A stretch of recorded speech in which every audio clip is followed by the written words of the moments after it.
But when we read here that this is the good news concerning his son, and according to the Spirit of holiness, he was raised from the dead, and he was declared to be the Son of God. This is unique.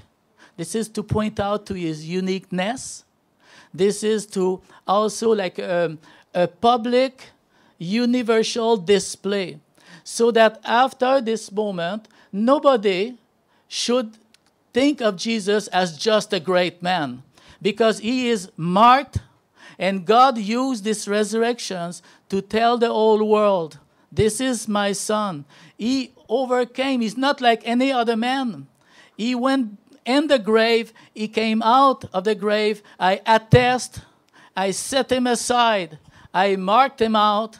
And I declare to the whole world, I make him a public display, that anytime you will hear about the resurrections, this is a declaration from God himself. This is my unique, my only begotten Son. He is my Son, the Son of God, the only one, the Savior, distinct from any other man. He is not only a man, he is the Son of God, he is God, he is the Savior, and everything that you have ever read or will ever read about the gospel of Jesus Christ is true.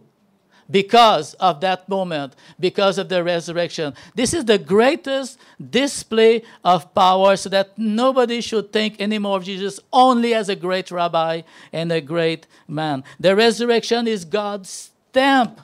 It's God's stamp. This is the one. It's a universal display to convince all the men. This is a message that is universal. The resurrection of Jesus Christ makes Christianity distinct, makes our faith sure, and it is the greatest proof to all of us. The resurrection of Jesus Christ is the miracle of miracles. It's the greatest miracles. It had never happened before.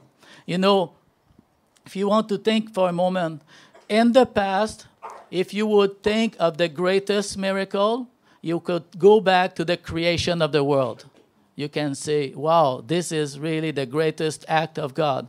You could also go to the Exodus and the deliverance of the people of Israel, the opening of the Red Sea, that is mentioned all over the Old Testament and quoted and like a proof of the power of God to the people of Israel. But for us in the New Testament now, the greatest miracle is not the creation of the world. It is not the opening of the Red Sea and the deliverance of Israel. It is now the resurrection of Jesus Christ. God says it.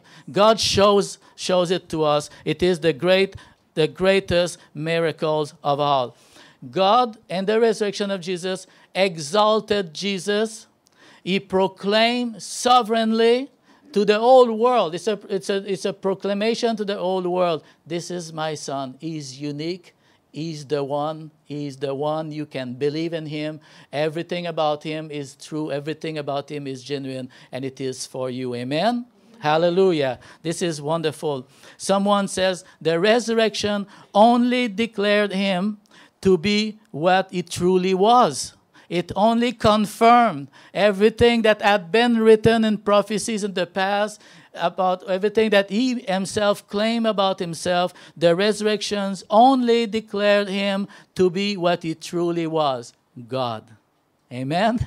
Hallelujah. So your faith is secure this morning. Your faith is safe. You are at the best place. You believe the right things. You're going with him in eternity. Hallelujah. Praise the Lord. Hallelujah. Amen.